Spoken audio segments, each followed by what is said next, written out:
"You speak French?"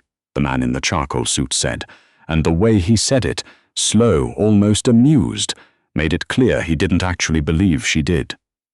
Céleste Aumont set the breadbasket down without a sound. "A little," she said, and moved on to the next table. That was the first time she lied to Harlan Voss. It would not be the last. The restaurant was called Maison Dorée, and it sat on the corner of King and Simcoe in downtown Toronto the way certain old buildings do, like it had decided, long ago, that the city would simply have to arrange itself around it. The ceiling was original plaster, the kind that took decades to develop that particular shade of cream. The wine list was 32 pages. The cheapest thing on the menu was a $7 amuse-bouche of whipped ricotta that arrived on a slate tile the size of a playing card, and even that was not really meant to be ordered. It was meant to signal to anyone paying attention that they were somewhere serious. Céleste had been working the dinner service there for 2 years and 4 months. She knew the regulars by their preferred tables, their allergies, their habits. She knew that Mr. Nakamura at table 7 always refused the dessert menu, but lingered over his espresso long enough that you had to offer it twice. She knew that the woman who came in every Thursday with the silver braid and the emerald ring would ask about the fish before ordering the duck, every single time, without exception. She knew when to approach and when to disappear, when to speak, and when the silence itself was the service. She was good at her job. She had learned to let that be enough. It was not always enough. Her mother's name was Danielle Aumont, and she had been a high school French and history teacher in Sudbury for 26 years before the diagnosis. Multiple sclerosis, progressive, the kind that does not announce itself dramatically, does not arrive with a single collapse or a clear line in the sand. It arrives in increments. A foot that doesn't lift quite right, a hand that fatigues too quickly, and then, gradually, the accumulating weight of what the body can no longer do pressing down on everything else, the mortgage, the insurance gaps, the medications that the provincial formulary covered some of, but not all of, the modifications to the house, the physiotherapy, the aide who came Tuesdays and Thursdays and was worth every penny, and yet the pennies were the problem. Céleste had been in her 3rd year at the University of Ottawa when it became clear that the math simply didn't work. She had been studying linguistics with a minor in cognitive science, on track for graduate school, already in correspondence with a professor at McGill about a research assistantship. She had a scholarship that covered tuition but not living expenses. She had a mother who was managing, just barely, on a teacher's pension and disability support that had not been designed for a disease that required this much. She went home to Sudbury for Reading Week in February and did not go back. She had not made a dramatic decision. She had simply done the arithmetic. That was 3 years ago. She was 28 now, and she lived in a 1-bedroom apartment in Parkdale with a view of the back of a parking garage, and she sent $800 home every month, and she read on her days off linguistics journals, mostly borrowed from the Toronto Public Library system, because old habits are harder to abandon than people imagine. And she did not talk about any of this at work, because it was not the kind of thing you talked about at work. She wore her dark hair pulled back in a low knot, and she had the kind of stillness that people sometimes mistook for blankness. And she was, in the way of people who have learned to be careful about what they reveal, very good at being underestimated. Harlan Voss had been coming to Maison Dorée for 6 weeks before he was assigned to Céleste's section. He was the founder of a venture capital firm that had made a name for itself funding earlier-stage tech companies, and he carried himself with the particular confidence of a man who had never had a room fail to notice him. He was not loud. He didn't need to be. He had the kind of authority that filled space without effort, and he seemed aware of it in the way that people are aware of a quality they have spent years cultivate. Not quite naturally, but fluently enough that the seams no longer showed.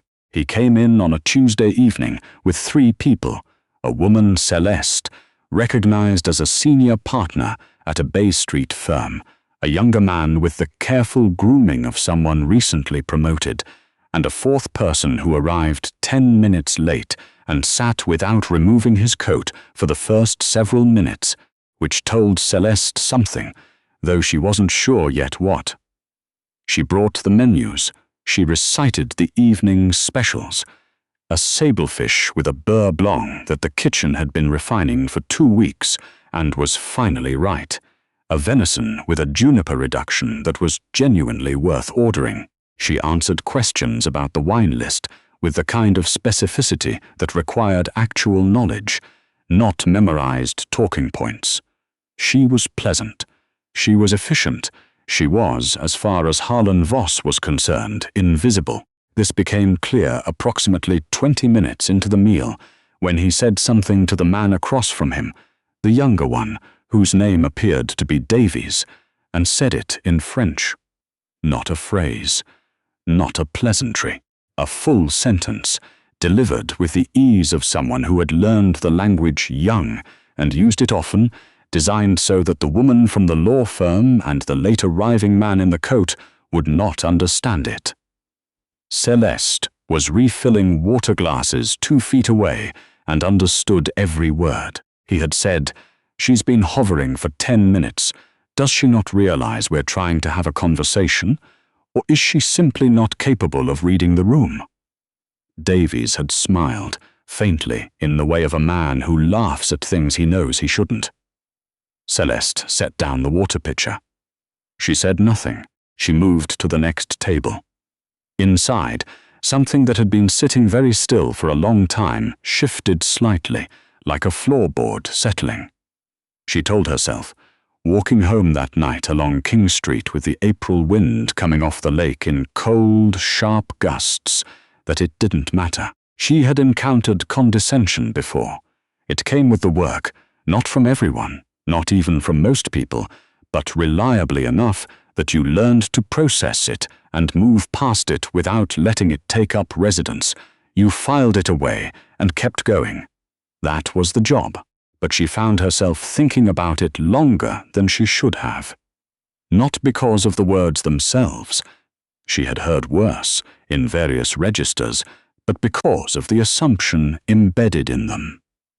The easy certainty that she was simply not there, not in the way that mattered, that she was furniture, that the space she occupied could be used, freely, for things she was not meant to access. The assumption that she wouldn't understand. She let herself into her apartment, fed her cat, a large, opinionated tabby named Boethius, which she had named while still in university and saw no reason to rename, and sat at the kitchen table with a cup of tea and one of the journals she'd been working through, a piece on code switching in multilingual communities in Montreal. She read for 2 hours. She went to bed. She did not think about Harlan Voss again until the following Tuesday, when he came back. He came back every Tuesday. She began to understand that this was his table, his routine, the particular ritual of a man who likes to conduct business in environments he has learned to control. Different guests each week, but the same corner, the same sparkling water to start, the same studied casualness that was not actually casual at all. He spoke French to Davies twice more in the following weeks, and each time Céleste was nearby, and each time she understood, and each time she said nothing. The first time, these people charge $40 for a piece of fish. The margins on this business must be extraordinary. The second time, she has a pleasant enough face, but she's clearly on autopilot, no initiative. She began, without quite intending to pay closer attention. She noticed that he was sharper with the people who worked for him than with the clients he was trying to impress. Not cruel, not exactly, but precise in a way that had an edge to it, the kind of precision that wants you to know it's precise. She noticed that he never looked directly at the servers when he spoke to them, addressing some point slightly above their heads, as if eye contact would imply a symmetry he hadn't agreed to. She noticed that he corrected Davies once about a pronunciation, the word entrepreneur of all things, saying the anglicized version, and waving his hand when Davies used the French, and that the correction was delivered in the tone of someone who does not realize they are being unkind, which is sometimes the worst kind of unkind. She noticed all of this the way she noticed everything, quietly, carefully, and without letting on that she was noticing at all. The night everything changed was in the 5th week of May.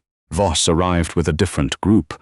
No Davies, no law firm partner, but a woman Céleste did not recognize, and 2 men who spoke to each other in Quebecois French, with an ease and speed that told her they'd grown up in it, not learned it as adults. One of them, heavy-set with a grey beard, had the relaxed authority of someone who is used to being the most important person in whatever room he is in, and who does not need to perform this. His name, she gathered from the early part of the conversation, was Thibodeau, and he was apparently considering whether to bring Voss's firm in on something significant, something involving an infrastructure fund, though the details remained deliberately vague. This, she understood immediately, was a different kind of meeting. Not a performance, an audition.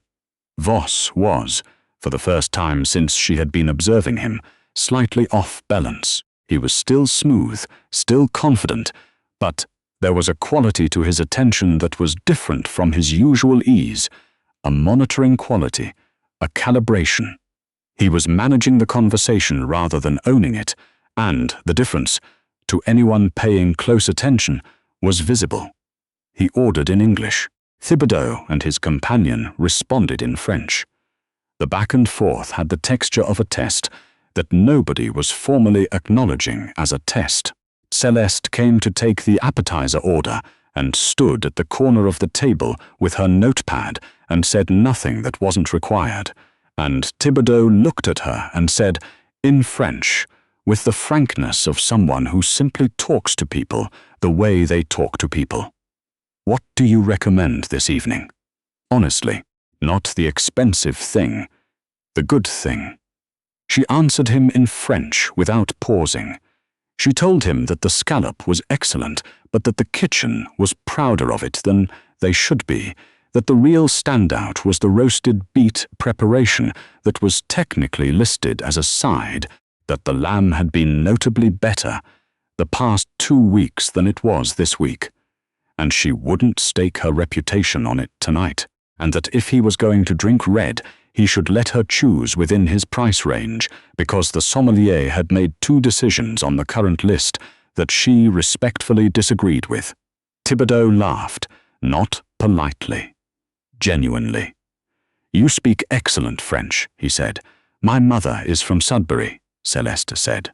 It would have been embarrassing not to. She did not look at Voss while she said it. She didn't need to. The silence at that end of the table lasted approximately 3 seconds, which is a long time when you're paying attention. She came back with the bread, and Voss stopped her. "You understood," he said, in English, carefully, the way a person speaks when they are buying time to assess damage. "The other times?" "Yes," she said. He had the grace, or perhaps simply the strategic intelligence, not to apologize directly. Instead, he said, "You didn't say anything. It wasn't the right moment," she said, which was true, and also she could see him understanding, not the whole truth. "What is your background?" he asked, and she could hear in the question the thing underneath it, the attempt to fit her into a category that would explain how this had happened, how he had miscalculated so substantially, how the person he had filed under service staff, non-factor, had turned out to be someone who was listening to every word. "Linguistics," she said. "University of Ottawa.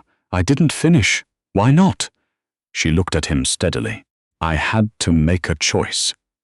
Thibodeau was watching this exchange with the interested patience of a man who has learned over many years that the most useful information tends to arrive from unexpected directions.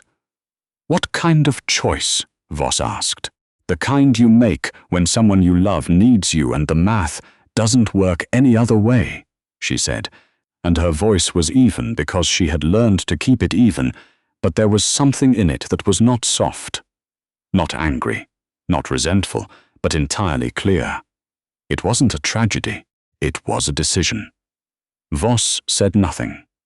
For a moment, in a way she had not seen from him before, he looked like a man who has just realized that the room he thought he was controlling has considerably more dimensions than he accounted for. Thibodeau set down his water glass. Mademoiselle, he said, in the tone of a man who has decided something. What is your name? His full name was Georges Thibodeau, and he ran a Crown Corporation infrastructure fund out of Ottawa that had been quietly making decisions about projects worth hundreds of millions of dollars for the better part of 2 decades. He was not the kind of person who appeared in press profiles. He was, instead, the kind of person who caused things to happen and then moved on before the photographs were taken. He had an office of 43 people and a permanent vacancy on his communications and stakeholder relations team that he had been struggling to fill for 8 months because, as he explained to Céleste, in French, entirely from that point forward, he needed someone who understood language in the precise way that most people in communications did not understand it. Not just what to say, but what was being said, what was underneath what was being said. The grammar of a room. She thought about her mother, and about the $800 a month, and about Boethius, who was waiting for his dinner in Parkdale, and about the linguistics journal on her kitchen table, and about the professor at McGill she had never followed up with, whose email she still had in a folder she opened occasionally and then closed. She thought about the choice she had made in February, 3 years ago. Standing in her childhood kitchen in Sudbury, listening to her mother move carefully across the floor in the other room. The sound of that careful movement, its deliberateness, the way it had rearranged everything Céleste thought she had decided about her future. I would need to know more about the position, she said. Of course, Thibodeau said. But, first, you were going to recommend a wine. She almost smiled. Within your price range. Surprise me, he said. She brought a Burgundy she had been wanting someone to order for 3 weeks, an appellation she had read about in a food magazine at the library, and then looked up properly. The producer, the vintage, the particular quality of the soil that year. She had not had the occasion to taste it herself. She had read about it, and she trusted what she had read, and she had been right. Thibodeau tasted it, set the glass down, and looked at her with an expression of uncomplicated satisfaction. Parfait, he said. Across the table, Harlan Voss was quiet in a way he had not been quiet before. He had the look of a man recalibrating, which was not a comfortable look. The look of someone who has understood, with the particular unpleasantness of genuine recognition, that a story he thought he knew has been running without him for some time. He said, at some point in the later part of the evening, in English quietly, when Thibodeau had stepped away from the table, for a moment, I owe you an apology. Céleste was clearing the bread plates. She did not stop moving. For which time? She asked, not unkindly. He was quiet for a moment. All of them. She set the plates on the tray.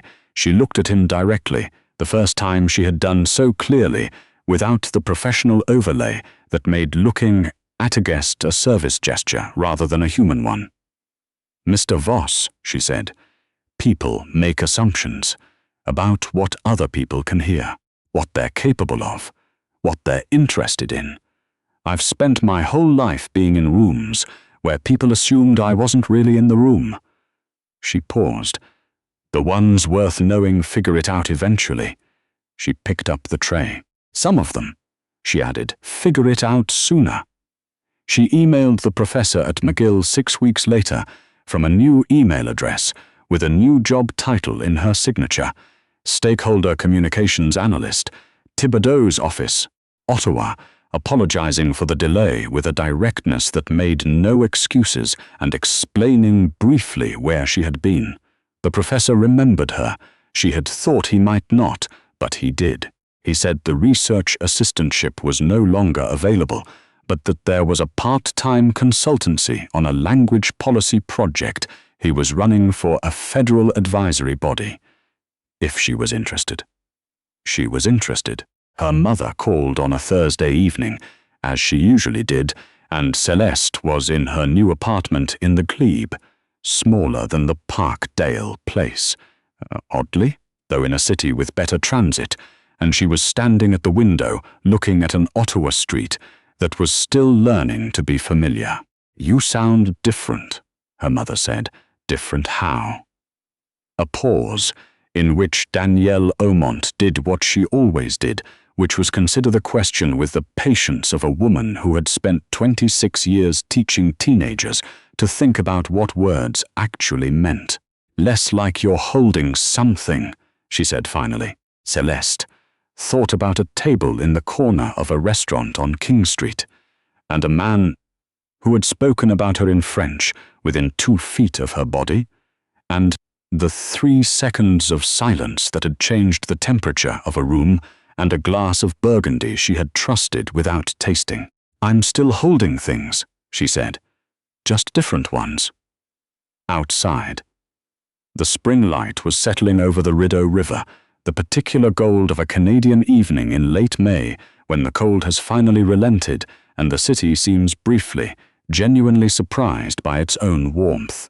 Céleste stood in it for a while after she hung up the phone, not thinking about anything in particular, or thinking about everything at once, which is sometimes the same thing, and then she went to her desk and opened the linguistics journal that had followed her from one apartment to the next through 3 years of different mornings, and found her page and began to read.